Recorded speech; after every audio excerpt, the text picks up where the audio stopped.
पहली मुबारकबाद ऑन को दूंगा, वो जीत गए। बाकी जितनी उनको गाली शालियाँ पड़ रही थी, लेकिन चलो ठीक है, लोगों का जो है ना वो ध्यान थोड़ा चेंज हो गया, वो मेरी तरफ आ गया।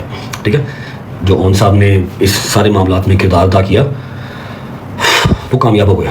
अल्लाह पाक मज़ीद कामयाब करे उनको। ठीक है, मुझे अच्छा लगता कि चलो जाते जाते ही एटलीस्ट आप वो जो एक लीगल नोटिस आपको गया ना, उसका मैसेज आप मुझे करते करते व्हाट इज़ दिस, लड़ाई झगड़ा है, ठीक है मैं आ रही हूँ घर, मुझसे बैठ के बात करें। लेकिन वो मैसेज नहीं आया। आपने इसकी स्टोरी लगाई कि चलो शादी गई, दी बनाने बढ़ गई, शादी गई बाढ़ में, अपने भाई की जो इमेज है जो गंदी हुई है सोशल मीडिया पे, वो तो गंदी करो ना, और उसको तो ज़रा साफ़ करो, रजब को गंदा करो, और किवान का हाथ ऊपर रख देने, गालियाँ ज़्यादा पड़ेंगी। कोई बात नहीं, नो बड़ी, मैं पिछले 1.5 साल से शादी के बाद गालियाँ खा रहा हूँ। दुआ ही है कि मेरे से ज़्यादा माल मिले, मेरे से ज़्यादा जो है वो शोहरत मिले, ताकि चलो कोई फ़ायदा भी तो हो ना। अल्लाह पाक ईमान के जो है वो नसीब नहीं करे। बहुत अच्छी बच्ची है, लेकिन आई विश कि वो अपना घर चूज़ करती, अपनी माँ का घर चूज़ ना करती। अगर किया होता अपना घर चूज़ तो आज इसी घर में होती, बुरे टाइम में साथ होती तो अच्छे में भी साथ ही होती। और जितने भी पब्बड़ कूसे हैं मुझे वो डिस्कस नहीं करने, छोड़ो। जो है वो मुंह पे है और टक करता बोलता है और सबके सामने ही, ठीक है, छुपा नहीं है।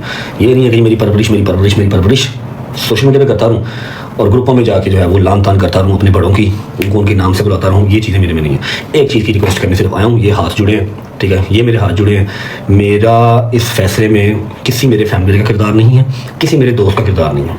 ठीक है, करने को डिफॉर्मेशन का केस मैं इसी चीज़ पे कर सकता हूँ कि आपने स्टोरी लगा दी है, ठीक है, और आपने स्टोरी लगा के जो है ना मेरे जो दोस्त थे, जो मेरे विटनेस बने थे, मेरी सिर्फ एक बात पर जिन्होंने बैक किया था, आपने उनके आईडी कार्ड भी लीक कर दी। लेकिन मैं फिलहाल नहीं कर रहा, मैं वेट कर रहा हूँ नेक्स्ट किसी मूव का। मेरी साइड से कोई जवाब वगैरह तो नहीं आएगा। अगर कोई वहाँ से मजीद कोई इस तरह की चीज़ होती है, क्योंकि मैं जितना फेम मैंने दे दिया, जितना चीज़ें दे दी हैं, यही मेरी तरफ से एंड था। इसके आगे मैं और मजीद कुछ दे नहीं सकता।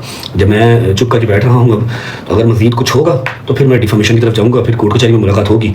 अगर होगा पट्टों में इतना पानी तो फिर आ जाएँ कोर्ट में आ जाएँ, कौन सा वहाँ मुलाकात हो जाएगी। मैं तो आता जाता रहता हूँ, आप भी आ जाइएगा। खैर, रजब भट्ट ने दी है उन शेख को मुबारकबाद के, दी बहन का घर खराब करके अब तुम्हें मुबारक हो, इस फेम को और इस पैसे को तुम ही बर्दाश्त करो। अल्लाह करे, मैं दुआ करता हूँ कि जितनी मुझे शोहरत मिली उससे डबल तुम्हें शोहरत मिले और तुम्हें पता लगे कि फेम क्या होता है।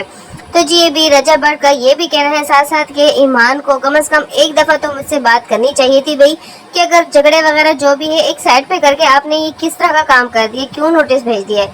लेकिन ईमान ने इस तरह से कोई भी मनाने की कोशिश नहीं की, जिस पर रजब भट्ट थोड़ा सा और भी गुस्सा हो रहे हैं और कह रहे हैं अब इसके बाद मेरा फैसला बिल्कुल भी चेंज नहीं होगा। ईमान ने तो पूरी कोशिश की है कि किवान का हाथ रखकर उस नोटिस पर मुझे और भी गालियां पड़वा ले, लेकिन कोई बात नहीं, मैं तो शुरू से ही गालियां खाने को तैयार हूँ और खा भी रहा हूँ। लेकिन मैं ये बात ही बता दूँ, उसमें गजल माजी और बाकी जो उनके दोस्त का उनका भी बताया कि उनका कोई कसूर नहीं है। तो आप लोग प्लीज़ उसे डिफेम ना करें और उससे कोई भी बात ना करें, क्योंकि अगर आपने कोई बात करनी है तो मेरी ज़ात से करें, मुझे बातें करें, क्योंकि ये जो फैसला लिया है ये मैंने ही लिया है।